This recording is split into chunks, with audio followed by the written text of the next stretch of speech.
Today is June 17th, 2012, and I'm in LaVora Perry with my son, Jarod Richardson, interviewing Belinda for Case Western Reserve's Social Justice Institute's Voicing in Action project.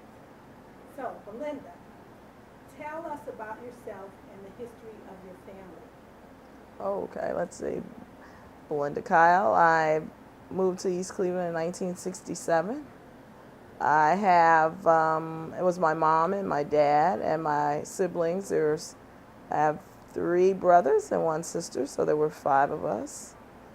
It was a great time for us. My dad had purchased his first home, so his home purchase was here in East Cleveland, Ohio. I attended Chambers Elementary School, Kirk Junior High School, and I'm a proud Shaw High alumni, 1977. And now I'm back here with my own children, living in East Cleveland. So you live in the same house that your family moved in 1967, correct? Right. Our family house is a 2-sided dwelling. I grew up on the other side, but now I live next door to my mom. And I should say too, this is, as you mentioned, the first Father's Day since your father transitioned. Correct. So my dad passed away in March, and this is our first Father's Day where he's not physically present, but my dad will always be present in our lives. And what are your parents' names? My dad was Ronald Lee Eddings, and my mother is Dawn Louise Waller Eddings. And can you think back to your earliest memories of East Cleveland and just give a little bit more detail about what life was like for you back then and in the city itself? Oh, well, East Cleveland, I can always say, even during its time of struggle, which we're in right now, East Cleveland has always been a community. So I say that because we've always, in a sense, had a relationship with the person who lived next door to us in some way or another. They were our neighbors. We know them by name.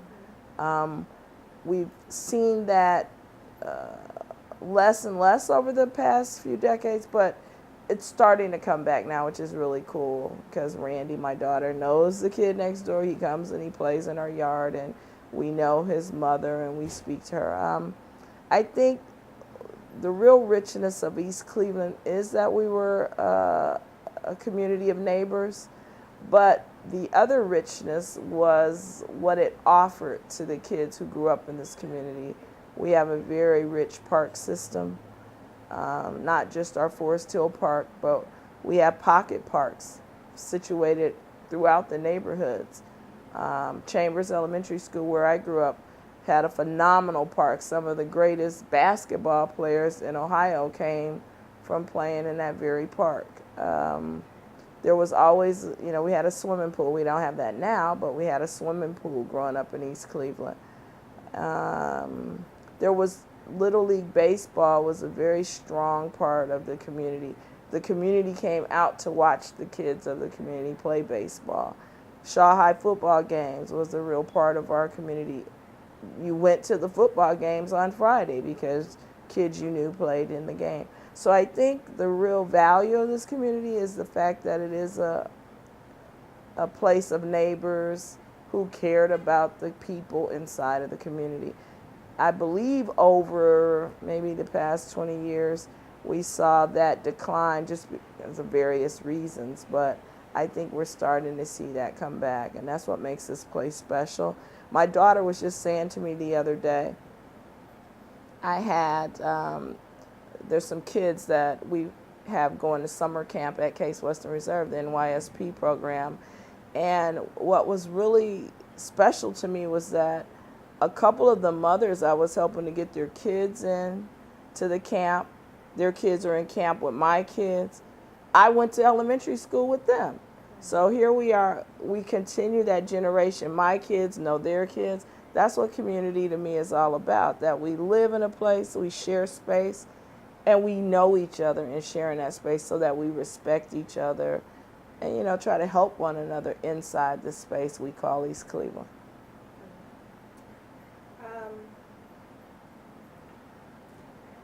mentioned there's some basketball players. Do you know any of the names of those basketball Sure, players? Clark Kellogg grew up in East Cleveland, Ohio, on East 141st Street, attended Chambers Elementary School, played basketball on that very basketball court that used to sit, because decisions we've taken those things out of the community. Either they were eliminated over time because of wear and tear and no one ever replaced them, or we've physically made a decision to remove something and not replace it. Like the swimming pool in our high school was not replaced. But getting back to Clark Kellogg, and then he was such a phenomenal basketball player, having grown up on the concrete courts here in East Cleveland, Ohio, had the opportunity to attend St. Joseph High School, standout athlete at The Ohio State University, now has a high-level position within the organization of the Indiana Pacers basketball team, and does commentary on ESPN. This kid was from East Cleveland, Ohio. We used to produce those type of people, and we still can. I'm sure we still do produce some really quality people that have gone on to do great things, and maybe I'm not in touch with them, haven't known them personally. But in the legacy of living in this community, I can look back and say I know people who were from this community. John Hinton attended schools in East Cleveland. John Hinton was a star. That was, what's his character name? John Hinton was on the show with Queen Latifah. Jarod, please don't record this because I'm trying to figure it out. What was Overton? Oh, really? Oh, that's right. Overton. Okay. Superior Elementary School. Living Color. Living Color, right. No, not Living Color. Queen Latifah. Right. And they lived together in the apartment. Living Single. Oh, okay. Yes, Living Single. John Hinton from East Cleveland. We have, you mentioned Jackie Gillen today. Mm-hmm. Jackie Gillen grew up in East Cleveland, out there doing phenomenal work, on a community level. Neighborhood leadership, wow, what a phenomenal program that really helps to develop leaders for our community. Right. Jackie Gillen is a product of East Cleveland, Ohio. Right. And, people always laugh at us Shaw High alumni because we are proud to say we're Shaw High alumni. Right. But because that's the community we grew up in, that's the network.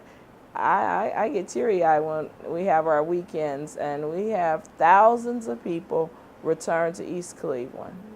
I think it's a special place. Great. In what ways, did I ask you, what are your fondest memories of East Cleveland? Fondest memories of East Cleveland, I guess, would be learning about freedom and independence. Having Windermere Rapid Station there meant I could travel anywhere from East Cleveland. I think I was telling you before we got started, my mother, when I was growing up as a teenager, once we finished our home chores, she encouraged us, go get on the bus and explore the world outside of the borders of East Cleveland. So I think for me, the fondest memories, my friends and I, we used to get on the train, go downtown. There was a nut house down there where you got warm Morals Nut House. You got warm pistachios, and there was just, you grew up with a real sense of freedom and exploration. You could be curious about the world because living here, you could get out and come back, right? Even now, I travel often, and it's cool. I just get on the rapid transit, and the next time I get off on soil somewhere, it's in another place, another state or another town. Right. That's cool about East Cleveland. Right. In what ways has the city changed over time? And what do you think contributed to those changes? I think the biggest change for our community has been that we no longer as a collective share the same values. When I was growing up, family was key, right? We were a working class community. Dads went to work. Moms kind of were here taking care of the kids because the family was, key. And so many of us shared that family value. So I think where we are as a collective in the top 5 or top 10 of our values, that for many of us, we shared the top 3 in the same order. And I think that's what kind of gives you a stronger sense of community. What were those top 3? I would say the top 3 values were probably family, of course God was first, family, and then the third value that I would say we all share, it was a real work ethic. Because we were a working class community, you knew you had to work. So that was a value that we shared as a community. I know in the group of friends I grew up in, my dad worked for General Motors. My friend's dad worked for Pepsi Company. I had other friends' dad who maybe worked at LTV still. It was a working class mindset. So we all grew up knowing we were going to have jobs one day. So I think when we shared those values, having that collective, those that we shared in kind of the same order, the same important values, I think that's what really has changed. That as we've grown as a community, or the complexion of the community has changed, the composition of the values have changed. Sure, everybody may value the same thing, but not in the same order. So that kind of creates a chaos in a sense, because even though you may value family and I may value family, if I value family first and you value family fifth, there's that conflict when we all are out there together. So I was just thinking about that. It's interesting you asked me the question, because I realized that was one of the biggest changes in our community, that education, for example, coming out of that working class mindset, knowing we were going to have a job someday, we knew we needed an education, right? So that collective of values, God, family, education, work, in the same order, gives you a cooler community. I think gives you a community where everybody's kind of vibing on, in the same way. So what do you think contributed to the change in the community, the changes? Oh, I wish I had the answer to that. I'm sure. I think America overall, the fabric of our larger society changed. And so that forced, a change in values. Perhaps, and I'm sure I'm not able to articulate it, but perhaps, when the larger when the larger society imposes itself on you, for example, when the larger society makes the decision to ship jobs overseas, and then unemployment becomes more and more pervasive in that space you share, then of course everybody's values change, because your value becomes survival. And then in that, then you have chaos, I believe. Okay. How has race or racism impacted you personally, and if so, how? I grew up in East Cleveland. We came here in 1967. Many of our teachers were white Americans. Our principal, Mr. Whalen, was a white American who loved us, who wanted us educated, who worked hard for us. So I always say, I've had the opportunity to speak to Mr. Whalen. I said to him, you didn't prepare me, because I didn't know they didn't like us, right? Because we grew up in East Cleveland. We didn't know that we were, sub-citizens of this greater. They wanted us educated. They provided the best opportunities for us. And we were Black Americans, and it was the white Americans who were at the helm of the decision making. But then when I left East Cleveland, I learned quickly that there was racism, there is racism, and it does impact my life. I was impacted by racism and gender, that the effects of people not believing in me because I was a woman.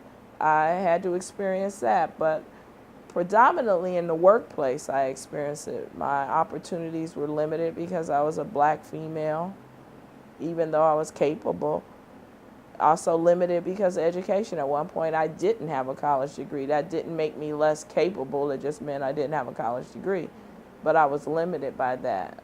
And so when you say you first encountered racism outside of East Cleveland, where did that take place, and how, and what was probably the University of Iowa. Okay. When I enrolled in college at the University of Iowa and had an opportunity to go to the counselor, because I really didn't know what I wanted to be when I grew up, but had the opportunity to attend the University of Iowa, and the answer from this male guidance counselor or college counselor was home economics. I knew good and darn well I didn't want to major in home ec.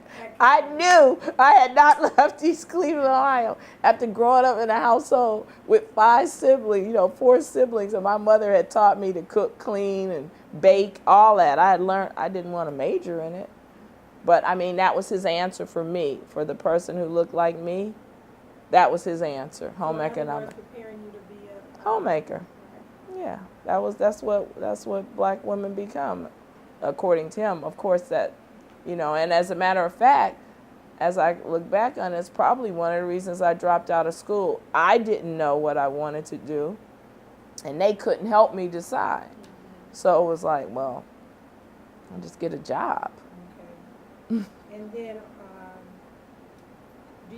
do you believe that racism has impacted the city of East Cleveland, and if so, how? Sure. I believe it. I haven't quite figured out how to articulate it yet. I know, and I'm just learning a lot more about East Cleveland and structure. It's a little different now that I have the opportunity to work for the government of this community, to have a broader understanding of how all these things work together. Yeah, I'm sure racism has impacted us. It impacts the community in that it impacts each individual in the community. So then we're impacted collectively as a community, because each person individually goes out and has some experience with racism, and then they bring it back to where we live. I'm not quite able to describe on a broader sense how we're impacted as a whole community. I wouldn't want to say at this point that all the decisions that are made from a governmental standpoint are necessarily made on the issue of race. I'm learning a little bit more about economies and all that type of thing, but I'm sure we're impacted as a community because each individual household is impacted by racism. Okay. And you touched on your role in the city, which I didn't really explain in the beginning, but can you just give your job title? I'm the executive assistant to Mayor Norton, which I'm very proud of that, because I grew up in this community and now I get to actually work with and work beside other people who grew up in this community, who go to work every day, not for the paycheck every 2 weeks, but go to work every day because we love this place, and that's special to me.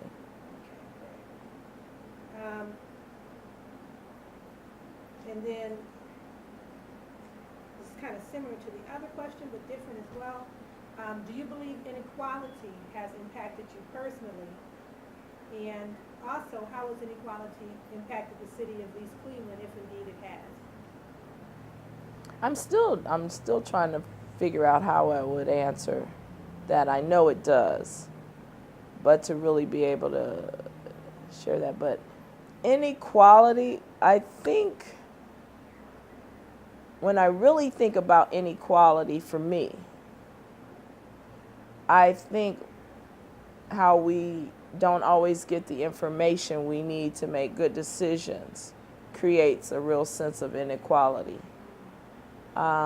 If for example, in education, and in my household, I have a kid who goes to private school and a kid who goes to public school, so I get to see inequality in education every day. In private school, they assume that your child has all the resources necessary when they give an assignment. They assume there's a computer in the home with internet access. They assume a lot of things, but that I'll stick to that small one because that's an easy example. But in our public school, they don't assume that.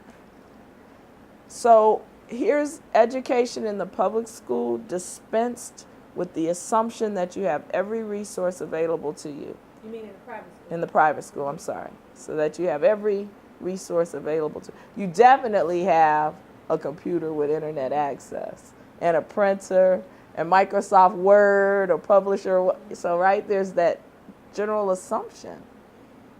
So that your assignments will look like, versus in a public school, we don't make that assumption for our kids, and a lot of our kids maybe don't. I don't know. I don't know the numbers on it. I don't want to assume that I do. But when my public school kid comes home, she does not have that demand on her. Now, eventually, that public school kid is going to show up at the same job interview, or let's even step back, they're going to apply to go to college. Now, when that private school kid, or even a kid who goes to a rich public school, and I don't mean rich in dollars, I mean rich in resources, rich in teachers who are inspired to teach. When they meet, there's going to be inequality. And not because my public school daughter is any less capable, it's just where she lives. So sure, yeah, we're impacted by inequality. I don't know what we're going to do about it, but we're impacted by it. Right. And how do you think inequality, if you think that inequality has impacted the city of East Cleveland, how so?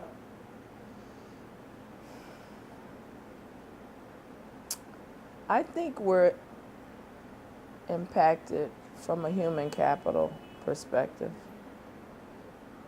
I think that sometimes we don't have the best people in the best place or in the right place for us. So that creates inequality in the community because our leadership, people who guide the overall direction of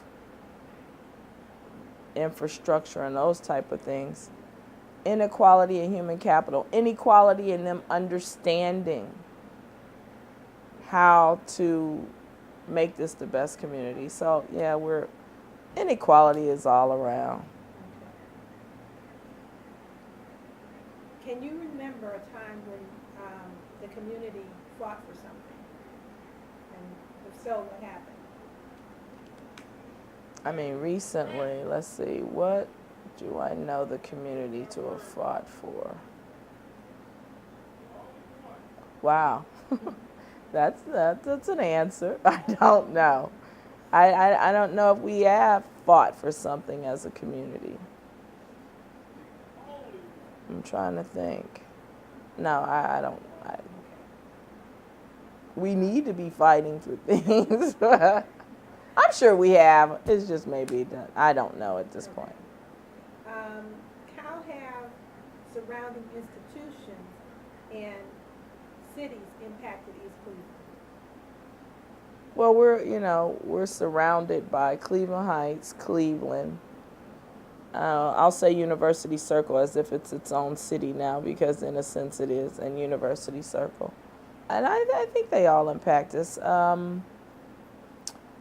moved here in 1967 when Martin Luther King was shot, and then there were subsequently following that, the Glenville riots. I was impacted, and I always remember this, how the National Guard came and sat up at the bridge right there by my house. But the posture they took was, you guys can let that burn, but don't cross this barrier here. And it relates back to the question where you asked me about racism impacting my life and how I didn't realize it until I left the borders of East Cleveland.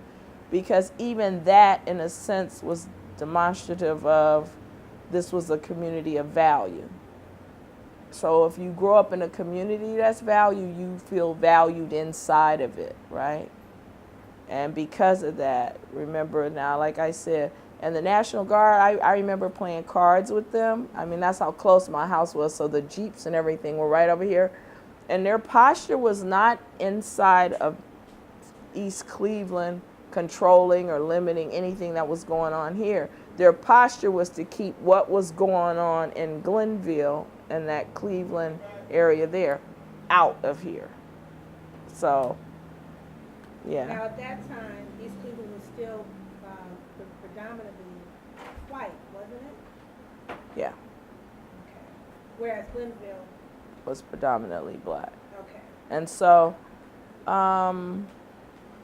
predominantly in that, yeah. But I mean, on this street during that time, my neighbor next door was African American, the neighbor across the street was African American. So even though predominantly white, probably overall in the larger numbers, this section here was not predominantly white. We had begun to change into a black community. So I couldn't see it. I wasn't seeing it as they're protecting the white folk. I saw it as, hey, where I live and people around me look like me, this place is of value. And then also, just so people like Jarod who listen in the future can understand, the riot was actually taking place in Glenville. In the Glenville area. Right. And I'm next door, in a sense, although not right next door, I'm less than a quarter mile away. Right. And and the fear, I'm sure, was it getting out of control. So they were able to place some limits on how much violence would take place. Was none going to come inside the borders of East Cleveland at that point. And this was a riot in response to Martin Luther King's assassination? I believe that was, I mean, I'm sure, I don't know. In 68. Yeah. So this preceded his assassination. And it could have been in 68. I moved here in 67, and maybe by me throwing that date out, it gets a little confusing. It was following the assassination of Martin Luther King. Yeah. Okay. How have surrounding institutions, that's actually already. Oh, so I was using that example of the institution of government, but getting to something closer, and we'll use CASE. CASE has always been a part of our academic life around East Cleveland. There was always programs. I remember Upward Bound. I participated in Upward Bound when I attended Shaw High School. Got the opportunity to go to Case Western Reserve. When I attended schools in East Cleveland, we always took field trips to the neighboring community, University Circle, Art Museum, Health Museum was at the time near there. So the institution was a part. Attended the symphony. You know, in 4th grade, you went to the symphony in East Cleveland. That's what you did. For me, it was a part of my life. I'm sure that kids today may not have that same feeling about it. And that's part of that erosion. That, to me, is a part of when I talk about leadership and that human capital before understood that University Circle was an important neighbor. And it was of value to cross the border and take your kids there. Now, our educational system understood that all the families, because we were a working community, you know, people went to work. Parents couldn't take off from work to take their kids to all those things. So the school did that for that working family. And there was nothing wrong with it. Didn't mean that my mom didn't give a darn about me. Didn't mean my dad didn't care about my education. The system understood working families were at work. So the school took us on those field trips. And so we had the relationship there with those institutions. Now, what is your vision for East Cleveland's future? As we become a more global society, I understand that my vision has to be for the youth, for the young people of this community. Because, I just had a conversation with our mayor, and I was saying to him, you know what's interesting? It's that my kids, grandkids may live in China. I mean, they may go to school and get a job that lands them in China. We didn't think that way when I grew up. You were going to get a job at the post office, right? We didn't think that way when I was growing up. So we have to really prepare our young people, and I don't want to say this blanketly, but I think we kind of took our eye off the young people in the 80s and the 90s and the 2000s, and we left them to their own efforts. We left them on their own. Parents, divorce rates soar, single motherhood, moms had to go work, weren't at home. So we kind of left our kids to their own devices for the past 2-3 decades. And our communities are, as a result of it, we see the consequence now. You and I had the conversation about how you make the policy today, but you don't necessarily see the consequence of the policy immediately. But we see the consequence of all those things now. And I want to clarify, single mother to me does not automatically say our kids will be failures. And I want to make sure that's on the record, because that's something I don't not believe that. I believe the quality of the household determines whatever that makeup is in the household. 2-parent families have kids who struggle just like single moms have kids who struggle. But I think we've taken our eye off the prize as from a federal level, as we look to make cuts to fund wars and all these things. The easiest place to cut are in areas that impact our kids. We cut after school program, we cut all those things that our kids really benefit from. And I think unless we really, really focus on making sure they're prepared to be the next generation of leaders in our communities, this will continue. And it'll become more pervasive. It's not just communities like East Cleveland, because our skins are dark, that will suffer. We're starting to see across, public schools all over, not just in urban communities, are struggling, because of funding cuts.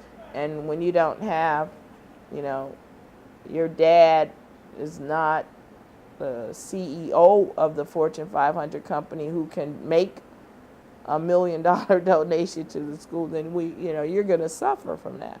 So I think we really have to keep our eye on the prize of our young people. And I want to put this on record. Mildred Brewer passed away last week. She was, I'm just touched by this lady. She was a councilwoman in our community that we really didn't value her.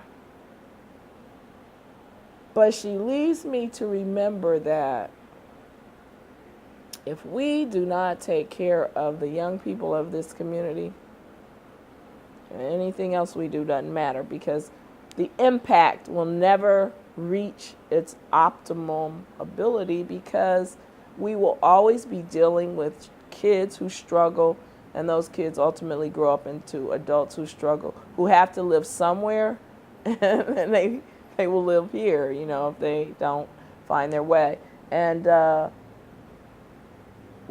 she reminds me that love of family is by far the most important thing we do. We have to love our kids as parents and aunts and whoever we are. And then we have to love our neighbors' kids. I mean, I love that. I love that I've taken the time to not only make sure my kids are cool, but that your kids are cool and the kids next door. Because ultimately, they're going to meet up one day. So.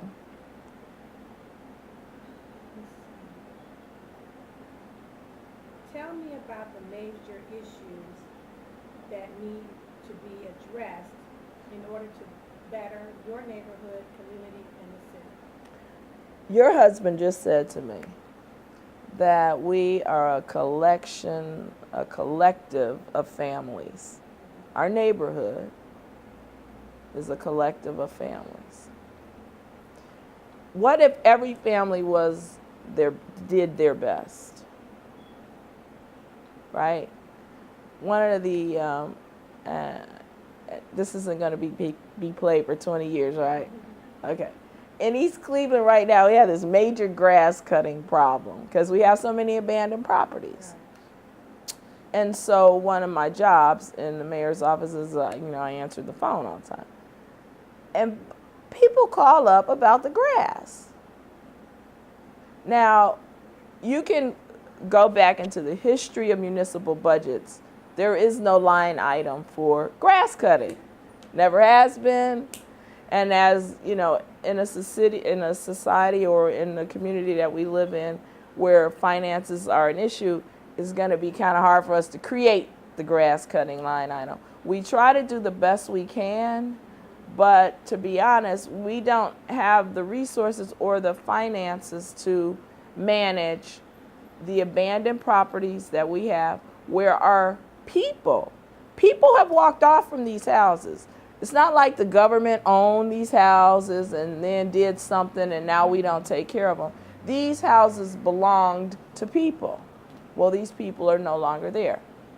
So we get these calls all the time about grass. What if every neighbor just cut the grass next door? What if each neighbor just took it upon themselves to say to their kids, you're going to pick a lot and you're going to take care of it. You're going to cut the grass and you're going to keep the trash off of it. I mean, if we had a community of people who could think bigger than themselves, wow, right? To me, that's mind-boggling. I get it out when people call, they're like, this grass. I'm like, wow. I want to say, but I can't. You have any kids living on your street? You guys have a street club that maybe could purchase a lawnmower? Could maybe you teach the kids about landscaping and lawn care? Because guess what? No matter what, there'll always be a need for landscapers. Wow. Could you imagine? We have this one lady, I've never met her, don't know who she is, but she's my shero. She lives next door to an abandoned property. She cuts the grass, she sweeps the porch off, and she has beautiful potted plants and flowers on the porch next door to her. Wow. Never met the lady. She's never called City Hall and complained about the yard next door to her. She went out. She doesn't own the property next door. But when you ride next door to her, when you ride down her street and you look at her house and the house next door, they look nice. She doesn't get anything from the city for doing that. And I'm sure it may cost her a few pennies out of her pocket. But not even that much, because I'm sure if you went to like some of these businesses around here and say, hey, I just, give me $2 for some flower seed or something. But anyway, that's what I would hope for this community, that we had a community of people that understood that they're a part of all this and that they can help make it better, as opposed to just calling up government asking them what you gonna do about it. Because we don't have the capacity. I wish our politicians would say that, just come out with the real deal honesty. We can't do it. Now what? But we don't get that. Okay. What would you be prepared to do to participate in making East Cleveland better? Oh, I think I participate. Like I said, I work with the kids in the community. I get to work in government. I think going back to each household being accountable, how I would be accountable. I think long ago I made the decision to contribute to this community by contributing good citizens. I make sure that the cowgirls are good citizens for this community. So that's my first and most important contribution, is that I make sure the kids that come out of this house are good citizens. Your 3 daughters. My 3 daughters. I think that's the first thing I do. Then secondly, I'm involved, and even prior to having a job that paid me, I was involved in the community. I got involved by volunteering. I mean, I think that's one real way that we make a difference, is when we give of ourselves. And sure, I volunteered lots of hours, but if you volunteer 1 hour, it makes a difference, because, I mean, we do not have the financial resources for everything in the community. But if we share what we have, if we share our gifts and talents, then within our borders, we'll have a better community. Right. Something you mentioned,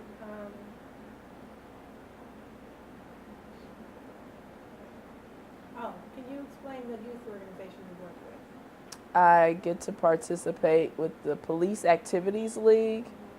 And I have to tell you, what our police do in this community that they don't even get half the credit for is give of themselves for the kids. I have 5, let me count them. There's Brown, Thompson, Yaya, Shanika, Kissa, Chief Spots, McDonald. I have 7 police officers who volunteer with the PAL, Police Activities League, in our mentoring program. Now, we have our police who help with the sports programs, but I don't know the numbers, but just for the mentoring program, I have 7 officers who don't get paid and give of their time to come and work with the youth of the community. And the mentoring, which is really just a powerful initiative, is to work with kids outside of their home to help them understand the community they live in. We meet with them once a week, and where we just, first of all, it parallels to what you're working on, Voices in Action. We're teaching them to develop their voice. We're teaching them how to articulate the concerns they have in a way that can get them some results. We're teaching them how to articulate the issues they don't understand so that we can help them understand them. Not to say that we can change them or solve the problem, but we can help them understand what the problem is, and then in a sense empower them if there's any way for it to be changed, that they would be the ones that change it. Help them to understand the value of education. We're that secondary voice of people that they get to meet to say, school is important, it's paramount, you've got to have it. It's no joke about it. So I work with this organization. We've taken our kids camping, we've taken them outside of the borders of this community so that they further understand the world beyond. Getting them to, and when you hear a child say to you, or a young person say to you, we call them youth leaders, Miss Kyle, I'm going to work harder in school.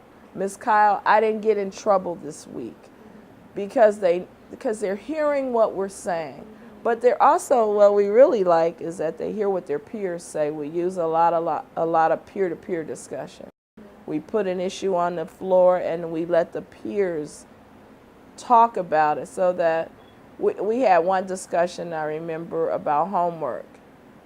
When it was one of our young kids who said, "You're not doing your homework," that's you being stupid, right? Where they can say it on that level too, because grown people tell kids to do stuff all the time and kids just whatever. But when they hear their peers say, "You're stupid for not doing your homework," it's so much more impactful. So I like that we have this cohort of kids that we're working with. I was sharing with you, I just took them to the park and they're like, "What we gonna do, Miss Kyle?" you're gonna do nothing. You're gonna go out and enjoy the fresh air. We to be honest, I had them go back to the park because a month ago we planted 15 trees in Forest Hill Park. That was their community service project. And they really got into it, really enjoyed it, really enjoyed being outdoors in a beautiful park. So we were really going back to check on the trees. They got an opportunity. People have been bothering them. They got mad about it. Where did they plant them? Along the pond, the ridgeway along the pond. Oh, okay. So the next time you're in the park, you'll see that those line of trees. East Cleveland PAL youth leaders planted those trees. So they are looking forward to a decade or so from now coming back and knowing that they put them there. So yeah, I love the PAL program. I love working with the young people. I love watching them. I love identifying the leaders because, you know, some people are meant to be leaders. Everybody leads their own life, so everybody's a leader in some regard. But you get to see people who you know one day will really be leading something more than themselves. I love seeing that happen, and I love kind of guiding their spirits and helping them to find the things that will make them the best leader that they can be. So that's cool. So you mentioned that the Chief Spots, is also one of your 7 volunteers? Our chief of police, who was born and raised in East Cleveland, I didn't get to say that. I get to go to work every day and on the highest administrative level for this city, work with Ralph Spots, who grew up in East Cleveland, went through the baseball programs of this community, came back and taught school in this community, then became a police officer who is now the chief of police for this community, who every day is concerned about the kids of this community. That's phenomenal. That's powerful. He wants the police to know the kids. He'll see a kid in the street kind of veering off, and he knows them by name. That's powerful, where he can stop, knows that parent because they came up through the PAL or the East Cleveland Chiefs program. Right. You know, that's community, right? Our chief of staff, Colette Klinkscale, attended school here, worked for this community for 25 years, started as the purchasing agent, then went on to be director of water. Now she's the chief of staff. Loves this community. That East Cleveland is a very special place. And just tell us your position. I'm the mayor's assistant. I'm the phone answerer. I answer the phone. That's your title, mayor's assistant. What's your title? Executive assistant to the mayor. I'm just the phone answerer. That's what I say there. No, I actually get to be involved in the decisions that are made on behalf of this community. And most importantly, I'm involved in the decisions that are made on behalf of the young people of this community. That's where I put my most focus. Is what are we doing for the kids of this community? What are we doing to make sure that they're ready to be adults?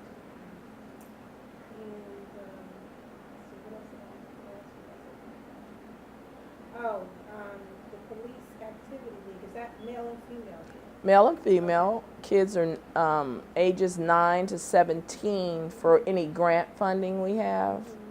But I never turn a kid away. I have a little 5-year-old who comes to PAL. Actually, my best story about my PAL program is we were having a discussion about the importance of the A, B, and C plan. Like, you know, you go around the room, what are you going to be? I'm going to be LeBron James. Okay, what are you going to be if you're not LeBron James, right? Making sure kids understand, okay, what happens if you're not LeBron? Okay, what happens if you're not that? And some of our older kids hadn't quite worked out their A, B, and C plan. Of course, they have time, but, you know, some kids are. And it was a little 6-year-old who said, you know, I'm going to be a hairstylist, and if I can't be a hairstylist, I'm going to be a nail tech, and if I can't be a nail tech, I'm going to be a massage person. I was like, had it all covered, right? You got to have plans. And so, Powell, what is your position? I just want to be clear, what's your title of Powell? I'm the actual program director for the mentoring and youth leadership program. So what I do in that is I'm always looking for mentors to work with the kids to come and be around the kids. And then I just, I organize the activities and events that take place within that, and whatever field trips, whatever we do under that, I kind of organize that along with our mentors and input from our young people. We ask them what it is they're interested in, and then we kind of plan around it. I had a young man tell me we took the group to COSI, the Science Center in Columbus, and I actually had one of the youth leaders say in the group, before I went to COSI, I didn't like science. I was getting D's in my class. Since we've been to COSI, I'm now a B student because I really like science and understand it a little more. Because I think he was able to see from a broad sense, okay, what the heck is science? Versus, the worksheet type of structure that we use in school and in education sometimes. Here's a book and here's a worksheet. Now, was he a student at our middle school heritage? He was a Chambers Elementary student. So he's on his way. Yeah, exactly.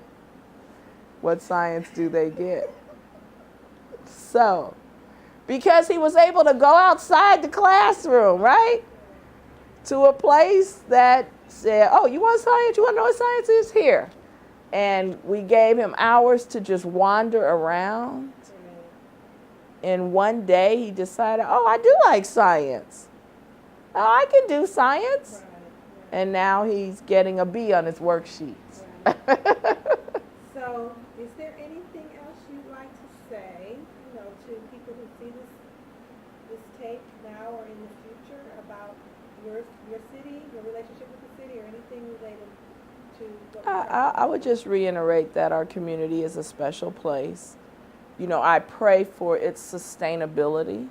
I pray that 20 years from now, that when we are playing these tapes back, East Cleveland, Ohio, still exists.